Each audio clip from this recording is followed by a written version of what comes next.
নমস্কাৰ বন্ধুসকল B farm বা ডি ফাৰ্ম কৰাৰ পিছত কেনেকৈ আপোনালোকে নিজৰ মোবাইলৰ পৰাই ফাৰ্মাচী লাইসেন্সৰ কাৰণে আসাম ফাৰ্মাচী কাউন্সিলত ৰেজিষ্ট্ৰেচন কৰিব কি ডকুমেন্টছ লাগিব কিমান টকা আপোনালোকে তাত ৰেজিষ্ট্ৰেচন ফিজ দিব লাগিব আজি সকলো এই ভিডিঅ'ত মই আপোনালোকক কম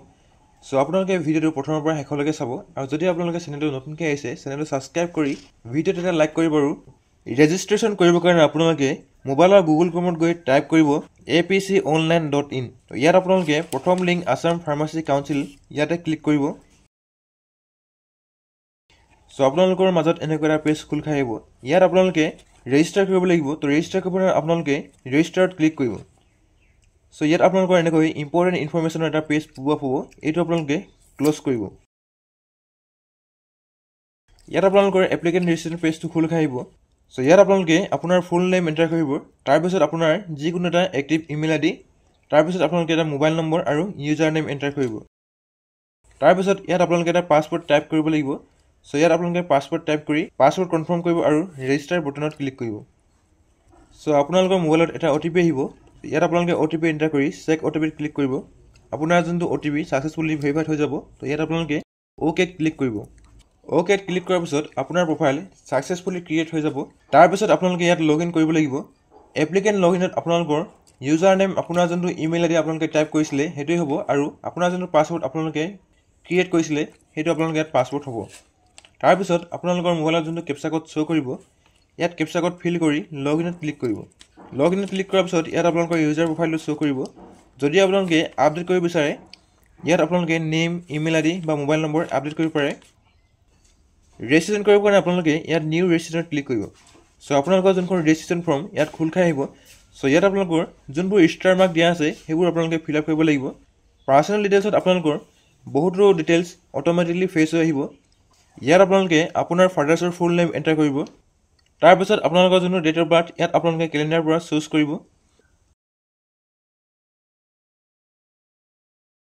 ডেট অফ বাৰ্থ চুজ কৰাৰ পিছত আপোনালোকৰ যোনটো জেন্ডাৰ ইয়াত আপোনালোকে সিলেক্ট কৰিব তাৰ পিছত ইয়াত আপোনালোকে এপ্লিকেন্ট ফটো আৰু এপ্লিকেন্ট সিগনেচাৰ আপলোড কৰিব লাগিব সো আপোনাৰ যোনখন পাসপোৰ্ট সাইজ ফটো ইয়াত আপলোড কৰিব আৰু আপোনাৰ যোনটো সিগনেচাৰ ইয়াত আপোনালোকে আপলোড কৰিব তাৰ পিছত আপোনালোকে এড্ৰেছ ডিটেইলছ ইয়াত ফিল আপ কৰিব লাগিব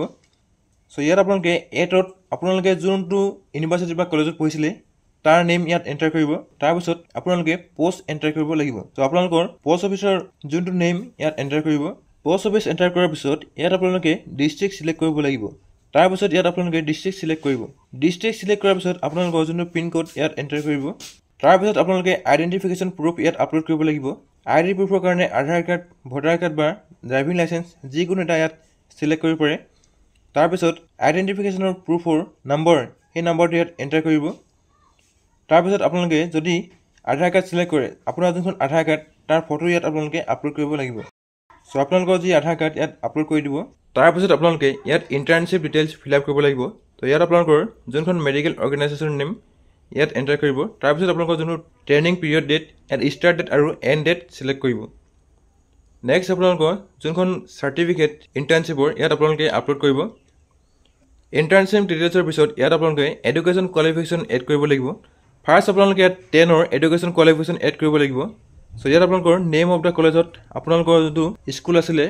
ইয়াত আপোনালোকে ক্লাছ 10ৰ স্কুল নেম এন্টাৰ কৰিব তাৰ পিছত আপোনালোকৰ কোৱালিফিকেশ্যনৰ HSLC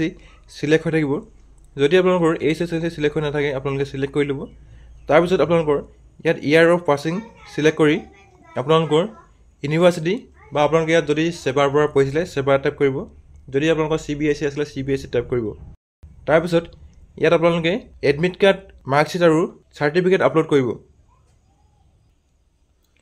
তাৰ পিছত আপোনালোকে ক্লাছ 12ৰ ডিটেইলছ ইয়াত এড কৰিব লাগিব তাৰ কাৰণে আপোনালোকে এড বটনত ক্লিক কৰিব তাৰ পিছত ইয়াত আপোনালোকে ক্লাছ 10ৰ নিচিনাকৈ 12ৰ যি ডিটেইলছ এড কৰিব লাগিব তো ইয়াত আপোনালোকে নেম অফ দা কলেজত আপোনালোকৰ যোনখন কলেজ আছিল ইয়াত এন্টাৰ কৰিব নেক্সট আপোনালোকে কোৱালিফিকেশ্যনত HS 10+2 টো সিলেক্ট কৰি আপোনালোকৰ যোনটো পাছিং ইয়াৰ বা যোনটো চনত আপোনালোকে পাছ কৰিছিলে ইয়াত এন্টাৰ কৰি তাৰ পিছত আপোনালোকে ইউনিভাৰ্সিটি বা আপোনালোকৰ যোনটো বোৰ্ড ইয়াত এন্টাৰ কৰিব লাগিব তাৰ পিছত আপোনালোকৰ এডমিট কাৰ্ড মাৰ্কশিট আৰু পাছ সাৰ্টিফিকেট আপলোড কৰিব নেক্সট আপোনালোকে ইয়াতে গ্ৰেজুৱেশ্যন ডিটেইলছ এড কৰিব লাগিব সো ইয়াত আপোনালোকে নেম অফ দা কলেজ লিখিব তাৰ পিছত আপোনালোকৰ কোৱালিফিকেশ্যন গ্ৰেজুৱেশ্যন সিলেক্ট কৰি ইয়াত আপোনালোকে ইয়াৰ অফ পাছিং এন্টাৰ কৰিব তাৰ পিছত আপোনালোকৰ ইউনিভাৰ্সিটি এড কৰিব তাৰ পিছত ইয়াত আপোনালোকে এডমিট কাৰ্ড মাৰ্কশ্বিট আৰু পাছ চাৰ্টিফিকেট আপলোড কৰিব নেক্সট আপোনালোকে আপোনাৰ যি বি ফাৰ্ম বা ডি ফাৰ্ম ইয়াত আপোনালোকে এড কৰিব লাগিব সো এড বাটনত ক্লিক কৰিব তাৰপিছত আপোনালোকে নেম অফ দা কলেজত আপোনালোকৰ য'ৰ পৰা আপোনালোকে বি ফাৰ্ম বা ডি ফাৰ্ম কৰিছে ইয়াত এণ্টাৰ কৰিব তাৰপিছত আপোনালোকে কোৱালিফিকেশ্যনত বি ফাৰ্ম বা ডি ফাৰ্ম সিলেক্ট কৰিব নেক্সট আপোনালোকে ইয়াৰ পাছিং আৰু ইউনিভাৰ্চিটি এড কৰিব তাৰপিছত আপোনালোকে যদি ডি ফাৰ্ম কৰিছে ইয়াত আপোনালোকে ডি ফাৰ্মৰ ডিটেইলছ এড কৰিব লাগিব যদি আপোনালোকে বি ফাৰ্ম কৰিছে বি ফাৰ্মৰ ডিটেইলছ এড কৰিব লাগিব তাৰ কাৰণে আপোনালোকে যদি আপোনালোকে ডি ফাৰ্ম কৰিছে ইয়াত আপোনালোকে এডমিট কাৰ্ড মাৰ্কশ্বিট যদি আপোনালোকৰ বেকলগ আছিলে বেকলগৰ এডমিট কাৰ্ড আৰু আপোনালোকৰ যিমান মাৰ্কশ্বিট পাছ চাৰ্টিফিকেট আছে সকলো আপোনালোকে PDF বনাই ইয়াত আপোনালোকে আপলোড কৰিব লাগিব